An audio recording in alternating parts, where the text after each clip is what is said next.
Hello, my name is Blake. Welcome. Today I'm doing the Get to Know My Taste book tag. And it's raining really heavily outside. I'm sorry if you could hear it. I'll speak louder. But I really loved book tags. They were very popular when I was a teenager watching booktube. And I've seen this one kind of floating around, so I'm glad to see that they're making a comeback. And of course, I had to do it. And let's get into it. There are 15 questions. I'll have them all down below. If you do the tag, let me know. I would love to watch. But the first question is, how do I rate books? And I rate purely based on enjoyment.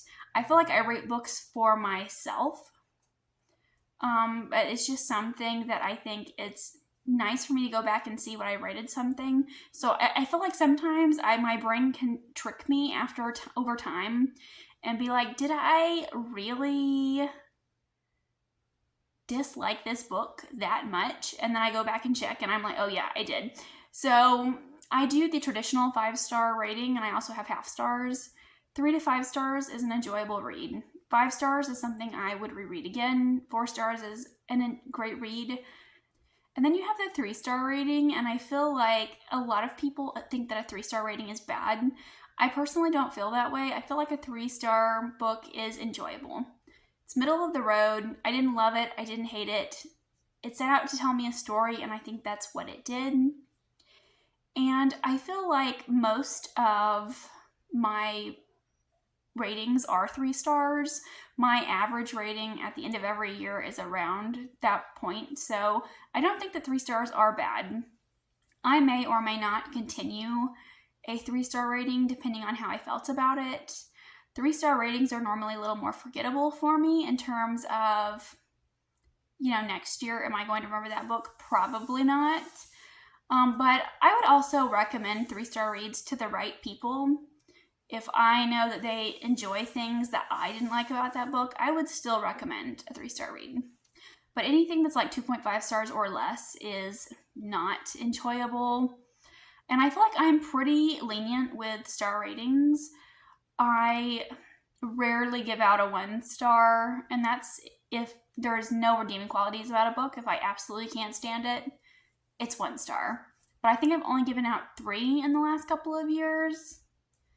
But I'm more likely to give the 2-star rating. I feel like if there's something I can find to enjoy about a book, whether it's a plot line or a character relationship or a side character that I love, it can get a 2-star. I try to find something that I like about a book. Question 2, how do you approach reviews? What's your review style? Over the years, I've tried a lot of different review styles, and I haven't really found any that I love. And I feel like for each book, it's entirely unique in the way that you could review it. For example, if a book has more characters and world building, I might break it up in terms of characters, plot, world building, magic system. But sometimes a book just doesn't have all of those intricate elements, or I just don't have a lot to say about a book. But I think my favorite review structure is to do the pros and cons list. I think that is the easiest way for me to review. And I mostly do my reviews in my wrap-ups. I will occasionally do standalone reviews if I have strong opinions about something, but I don't want to review books that everyone under the sun has already read or talked about. So I would prefer to review books that are not as popular. The last one I did was The Hexologist by Josiah Bancroft, and it really felt like a cozy fantasy, and I thought it would be really popular. And I just went over some kind of key points to sell the book to people, so nothing too serious. I do have some ideas for shitty reads and more reviews, but again, I feel like I have to be really obsessed with the book. I feel like I really have to have a lot of thoughts and opinions about a book. Question 3, what book made you a reader? And I feel like a lot of people my age are going to have this answer, and that is Harry Potter. I do not agree with the author's views. I have so many fond memories of Harry Potter growing up. My mom read that book to me before bed when I was a kid, and I remember it was the first book that my mom taught me to read from. I don't think I was actually reading it. I think I had just read it so many times I had it memorized. But my mom taught me how to read with that book. I have so many fond memories of my mom reading that book to me. She took me to the midnight book releases and the midnight film releases. And I remember standing in line with people, you know, from the age of 6 to 65, you know, and we were all talking about Harry Potter, and I have never experienced anything quite like that. Just that sense of community, and I really want to experience that again. But I think so much of my love for Harry Potter is based in that like childhood nostalgia that I had. Question 4, do you have a genre niche? And yes, I definitely do. I mostly read fantasy, adult fantasy, YA fantasy, anything that's fantasy. I want to read it. I'm willing to try it. I've tried to branch out and read other genres, sci-fi, horror, thriller, nonfiction, and I do occasionally do that, but I don't love them as much as fantasy. It doesn't quite have that level of escapism for me. Anything that takes place in the real world, it just feels like something I'm not as interested in.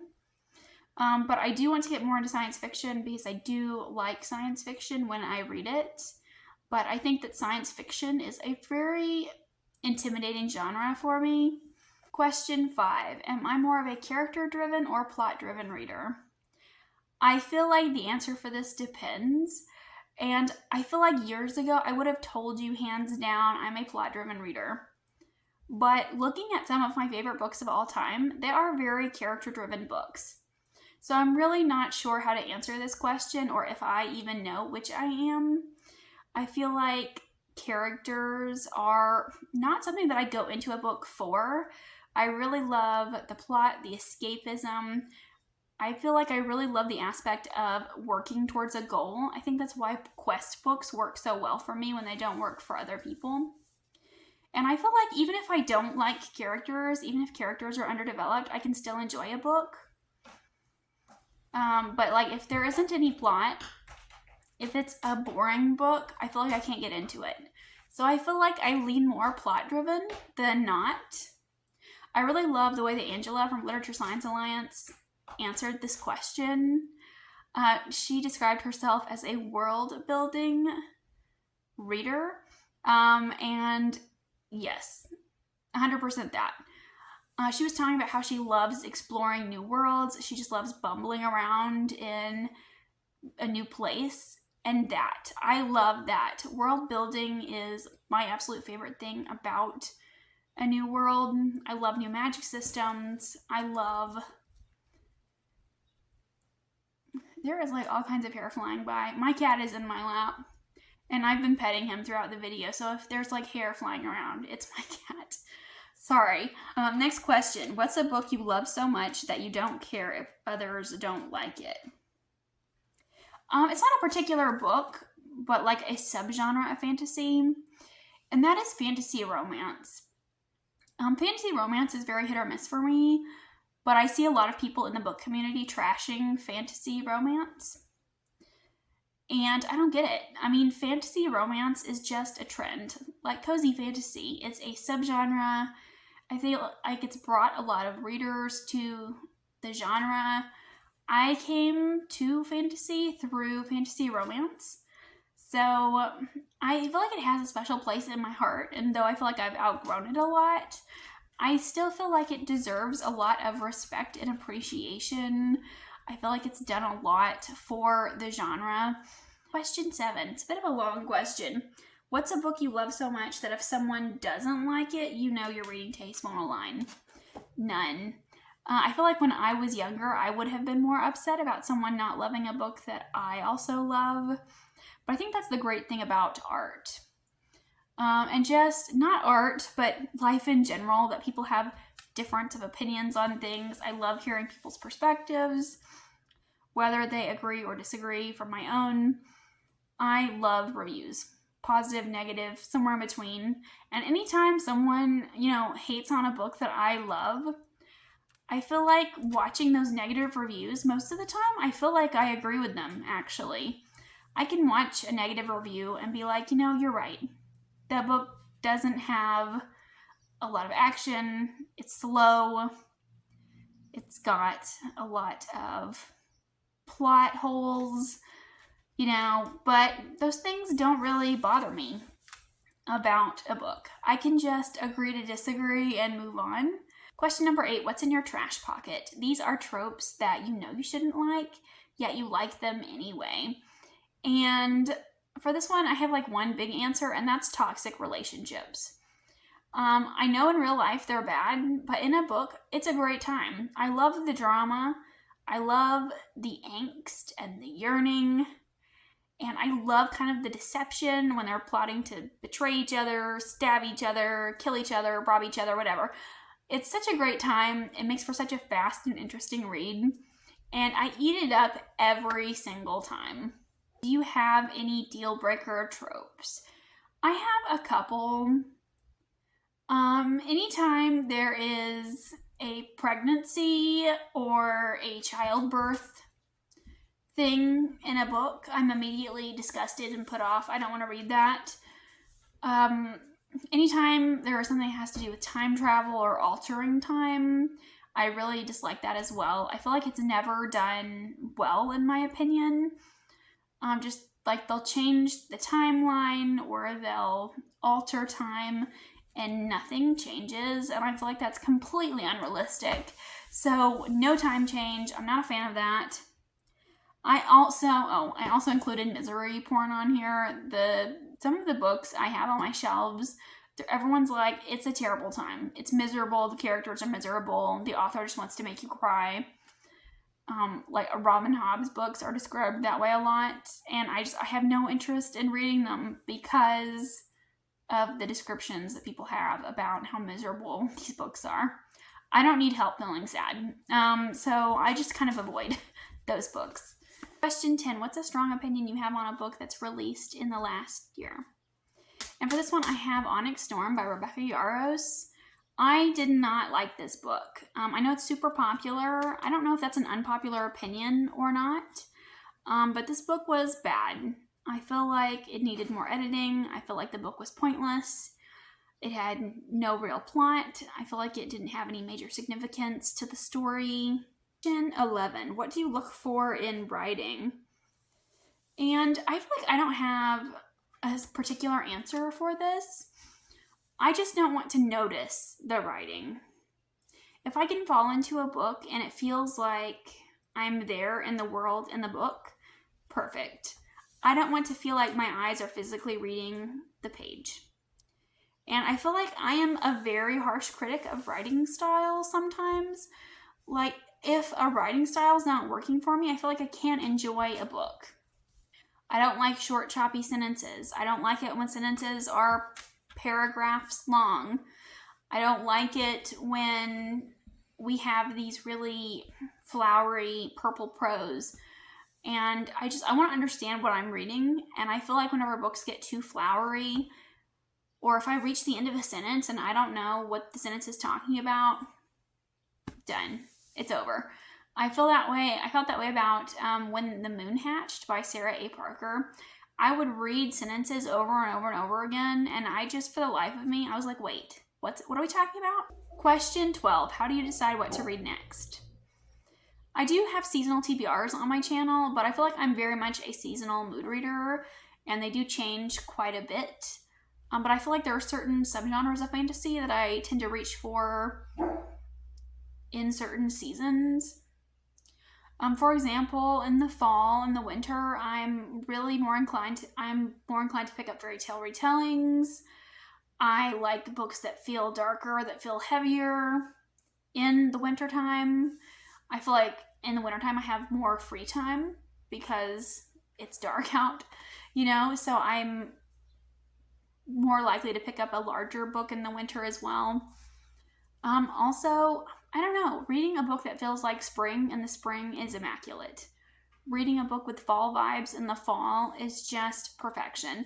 So I really love whenever people describe books like seasons, and I will save books all year long, waiting for the right moment, for the right season.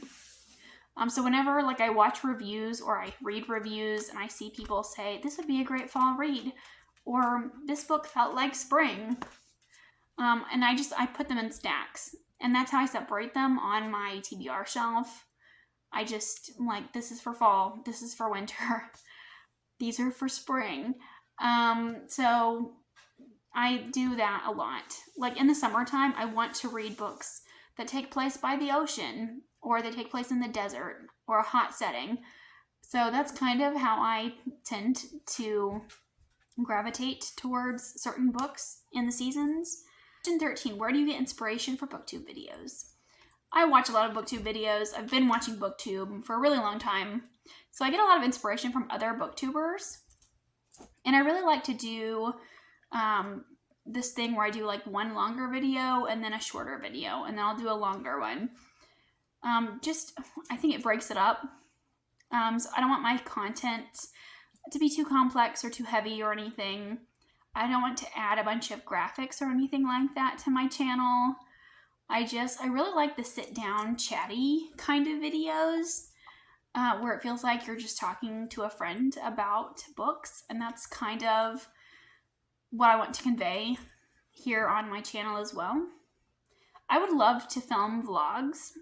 I'd like to film more review videos, but I know that people don't really like review videos, and you're kind of excluding people who haven't read it. Question 14, if you could make a book go viral right now, which one would it be? And I think I'm going to go with The Hexologist by Josiah Bancroft. I talked about this one a little earlier, but it's a husband and wife duo, and they solve magical crimes.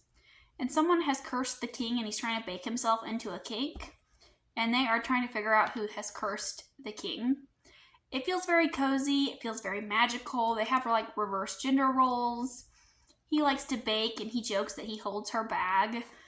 And Isolde, his wife, is kind of the master spellcracker. She's a hexologist. She studies hexes. They have a magic carpet bag.